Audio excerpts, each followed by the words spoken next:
An attorney confirms it. A video deal so explosive, it could bring down a president and a music mogul, if it ever gets out. I am a very strict and focused businesswoman because working for Diddy for 6 years trained me to have to be perfect. Working for Diddy? Absolutely. I love Diddy. You know, he's a good friend of mine. He's a good guy. He expects... Is he a good guy? I don't want to answer that question. Oh, wow. I think he's a good guy. I'm going to stick... Let's peel back the layers of this story, because what lies beneath might shock even the most hardened viewers. Sean Diddy Combs, a once celebrated icon in the music industry, now finds himself at the heart of an explosive scandal that grows darker with every revelation. The accusations against him are staggering: sex trafficking, prostitution rings, coercion, and it doesn't stop there. Amidst his own legal turmoil, whispers of a video featuring Diddy and President Donald Trump began circulating. This isn't just celebrity gossip. It's a ticking time bomb with implications that could shake political and entertainment powerhouses alike. At a certain point, everyone will. Beautiful. We all human beings, and a few people were saying I was this violent character. Just because I was breaking people's jaws and arms, and look at me, I'm like, I'm just a passionate young man, and I made a mistake. Well, everybody's going to get in trouble. It's a question of how do you get out of trouble. The real kicker? An attorney confirmed the video's existence and claims it was sold in a secret Hollywood deal. Out of sight, but not out of mind. Who bought it? What does it show? And, more disturbingly, what lengths were taken to keep this transaction under wraps? Let's unravel this mystery, layer by layer, and expose the hidden alliances, dark exchanges, and betrayals lurking in the shadows of Hollywood's glittering facade.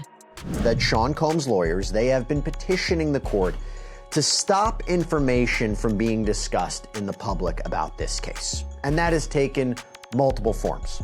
First, Combs' defense team accused the government of improperly releasing information and commenting about the case. You might recall that they accused the government of leaking the 2016 video of Combs purportedly beating Cassandra Ventura, his ex-girlfriend, in a hotel hallway.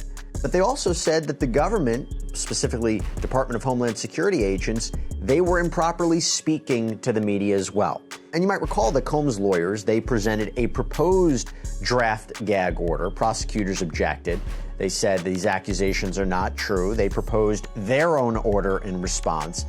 Judge Arun Subramanian, who's the judge currently overseeing this trial, he issued an order last month saying, quote, "The court has considered the parties' proposed orders and declines to adopt either side's proposal in full. Instead, the court finds that an order underscoring the parties' existing responsibilities is appropriate." Our story begins with Sean Diddy Combs, one of hip-hop's most powerful moguls. Known for his lavish lifestyle and aggressive business acumen, Diddy has long enjoyed a reputation as a force to be reckoned with. But now, Diddy's world is crumbling. He's facing serious federal charges that allege his involvement in a sprawling criminal network spanning years.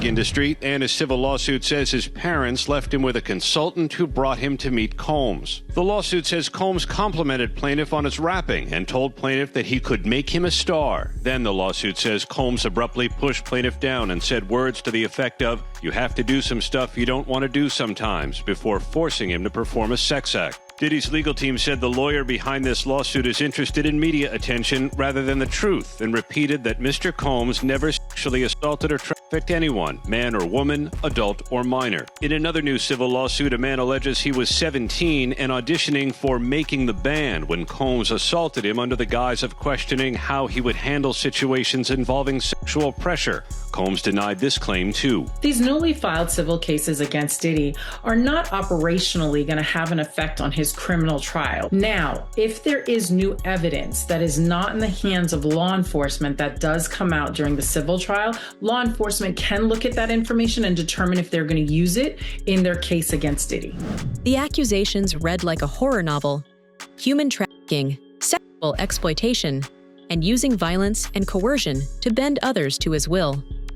He celebrated his last birthday behind bars, comforted only by a phone call from his children. An ironic twist for a man who once threw million-dollar parties for Hollywood's elite. Wait, Sean Diddy Combs has been getting used to living in a new home, a New York jail cell. The billionaire US rapper is now awaiting trial, accused of serious sex trafficking and racketeering crimes. The federal indictment against Combs reveals graphic details of so-called freak-offs, brutal sex parties he organised and hosted that allegedly left multiple victims severely battered and bruised. Earlier this year, we reported the raids on his mansions that led to the music mogul's current charges. It now seems as if, back then, investigators found much more than they thought they would.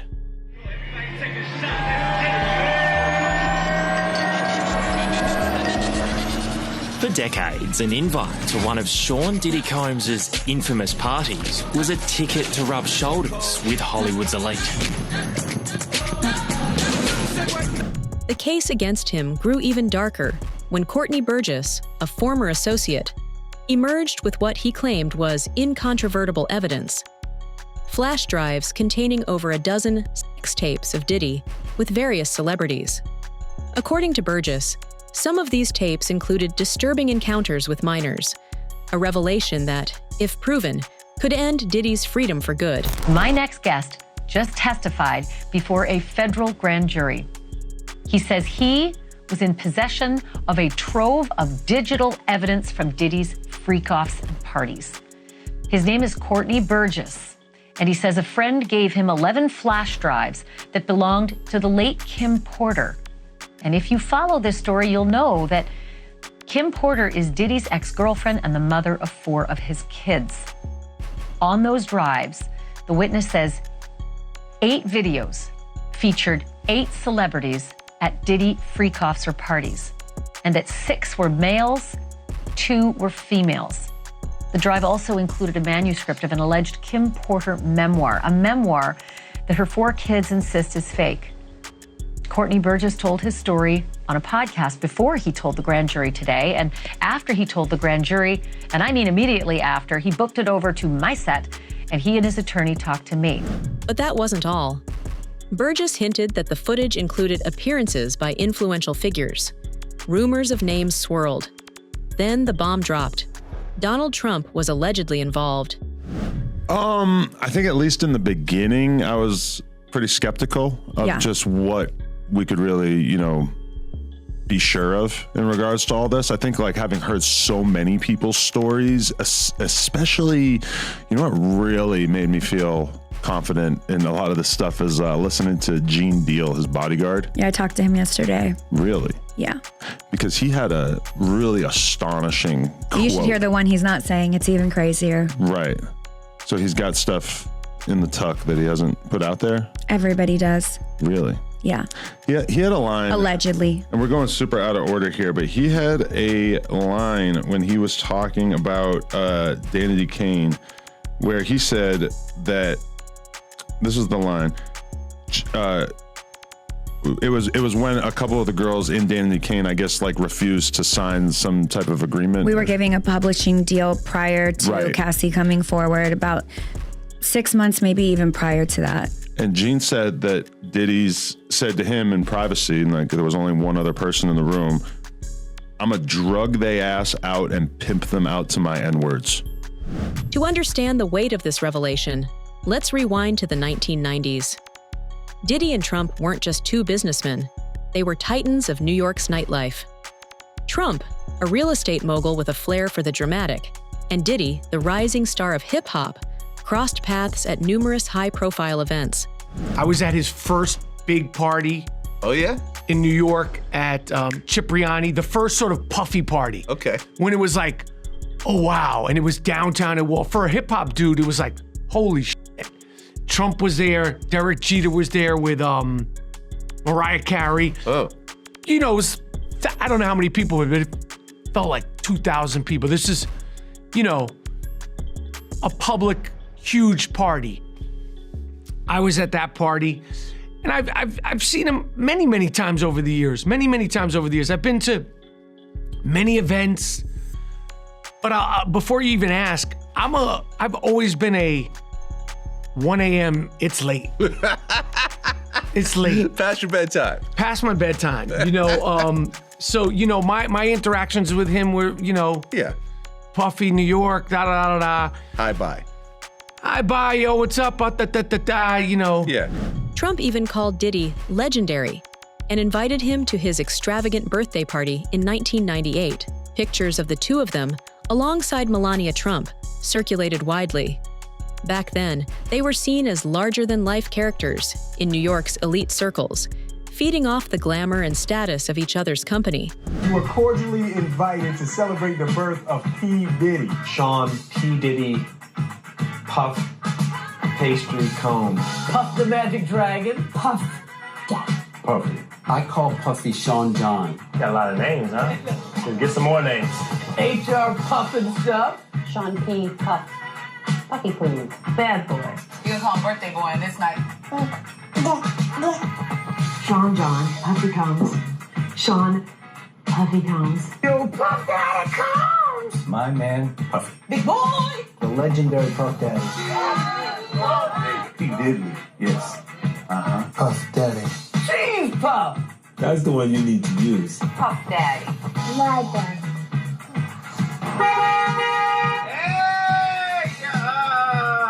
Hi, you guys. How you doing? On November 4th, you are cordially invited to the birth of Puff Daddy. Yay! But those pictures, innocent as they seemed, would later become fodder for a much darker narrative. This is the first time that I've ever voted, too. Is anybody else a first-time voter? Some of you. Look, I'm not proud, but on the other hand, it just speaks to how important this time is right now. And I made a rule for myself. I made a rule that if I didn't vote, I wouldn't say anything, and I never did. You'll never find me speaking about politics in any way until now. Because when I decided that I'm gonna vote, now I'm speaking, and I'm not paid to be here. I don't have a teleprompter. I'm winging this right now, everybody. I don't need a telephone. I never went to a Diddy party. I'm doing this because I love this country. And there's nobody that's been tested more than Donald Trump on showing his love for this country. Through indictments, house raids, mug shots, and getting literally shot. Meanwhile, others highlighted Diddy's past connection to Vice President Kamala Harris. Hey everybody, it's good to be with you this evening. Sean, I want to thank you because you always have a way of convening and bringing folks together. I think we all have emotion because we have a pandemic jumping on top of multiple epidemics already in our community. And somebody needed to step up and sound the alarm. And I just want to give thanks and praise to you, brother, to have the platform that you have and to have the heart that you have. It's unbelievable that you're going to be able to, I think, maybe save a bunch of lives tonight. I've got a chance to spend time with Diddy. The passion and the love that this brother has for our survival, for our success, for our thriving, and our growth is unmatched, and we're just getting started. Well, let me first thank Diddy for convening us. And since I've known him since he was a teenager, he's always stood in the gap and never really got the credit he should have as the cultural icon that he is. I'm not surprised he did it, but it couldn't have been a more timely way of bringing us together. During her 2020 campaign, Harris publicly thanked Diddy on Twitter for hosting a town hall on racial inequality. What had been an innocent interaction at the time now seemed, to some, like a sign of a deeper connection. Conservative voices questioned why Diddy was so vocal in support of Harris and Biden when he'd once been friendly with Trump. There's a wild theory going around on the internet right now, and I'm gonna catch you up to speed. It's ridiculous. The other side's got a lot of crazy endorsements. Swift, Eminem, Leo DiCaprio, Beyonce. Every day the Democratic Party looks more and more like a P. Diddy party.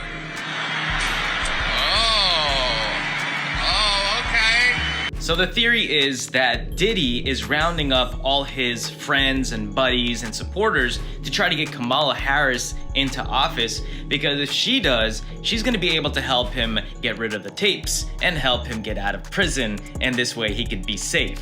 Who's the person that's number one on that invitation list? Leonardo DiCaprio. Leonardo DiCaprio and Diddy have been friends for a long time, and they have partied with each other for a long time. Join me in voting for Kamala Harris on November 5th. While people are sharing this all over the internet because they think that a lot of these celebrities have tapes with Diddy that they want to get rid of, so it's their incentive to vote for Kamala Harris so she could help them out. It is wild, but I can see where they're coming from. But have they also forgot that Diddy was good friends with the other side running for president? I mean, come on now. I mean, they've been friends for a long time too. Look how young Diddy was here. And Donald Trump has been seen with Epstein too. It's a mess. As the media buzzed with speculation, something even more sinister was taking place behind closed doors. An alleged video of Trump and Diddy was quietly being passed around Hollywood, an item so controversial it was sold off in complete secrecy. No one wanted to acknowledge its existence until an attorney confirmed it was real. I also was just recently contacted by someone who wanted me to essentially represent them in the sale of one of the Diddy tapes. So, which I declined that because... Wait a minute, say that again. Say that again, back up.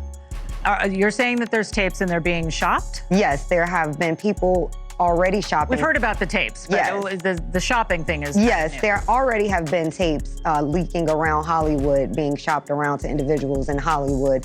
But one particular person contacted me to shop a particular video they were in possession of, and to contact the person who was in the video to see if they were interested in purchasing the video before it became a public knowledge. I've heard this before, so like a catch and kill. Catch and kill, correct. Wow, can you, and I guess you can't reveal the person who is on No, I tape. can't explain who the person was, but Mr. High profile? Mr. Combs was in the tape, and this other person is, I would venture to say, more high profile than Mr. Combs. Really? Really? And you've seen it? I've seen stills of the video. Okay. So you can verify that it exists, that it's real, that the other person in the video is very visible. It's no question if it's that person in the video, and I can tell the video was pornographic in nature. Oh my, all right. So we know that he videotaped a lot of activities at his home, did he? And it sounds like there was probably a lot of hidden cameras as well. Is that what is being talked about? Yes, this was actually in his Atlanta home, at a home he had in Atlanta at one point. And it does seem that the person isn't like looking into the video, so it's, to me, doesn't seem like that person knows they're being videotaped. The source of this confirmation remains anonymous, but the implications are undeniable. If there's one thing Hollywood is known for, it's its ability to bury secrets, especially ones that threaten to shake its very foundations. But why this secrecy? And what could the footage possibly contain that would warrant such desperate measures? How do you explain the tape? How do you explain it? Make him look real bad, bro. He better hope and pray that he can find some kind of leniency, and he can have somebody advocate and try to get a presidential pardon from somebody. And I don't think they would do that. It's based on the evidence that he's being convicted by. Federal prosecutors, sensing the gravity of these tapes, issued subpoenas for all records related to Diddy from Burgess, including any electronic devices. The investigation reached a fever pitch, with Burgess allegedly on the verge of handing over everything, yet he remains tight-lipped about what exactly the tapes show. Some say he's protecting himself, keeping this information as his own form of leverage. Others believe he fears retaliation, and that his life might be at stake if he reveals too much. The story the tapes tell is the story of Diddy from the last several decades. And I know that you've known Diddy for a very long time. Can you describe what that story is based on what you now know to be true, the last several decades of Diddy's behavior and the reason he's now sitting in lockup? I think I've been doing it for 35 years. I think we probably entered the music business at the same time. He entered with Uptown, I entered into Big B, Atlantic. At the time, I guess he was ambitious. He was then from ambitious went to doing anything, and then from doing anything to didn't care about nobody, who he could beat, and then he ended up turning into Lucifer. Today, I look at him. I know y'all call him Diddy or Puffy. I call him Lucifer. As we await Diddy's trial, the tension builds. Will this video and the secrets it holds ever come to light? And if it does, what ripple effects could it have on the lives of two of America's most infamous figures? One thing is clear. In the world of power and privilege, some secrets are worth more than money. They're worth people's lives. And this secret? It might be the most dangerous one yet.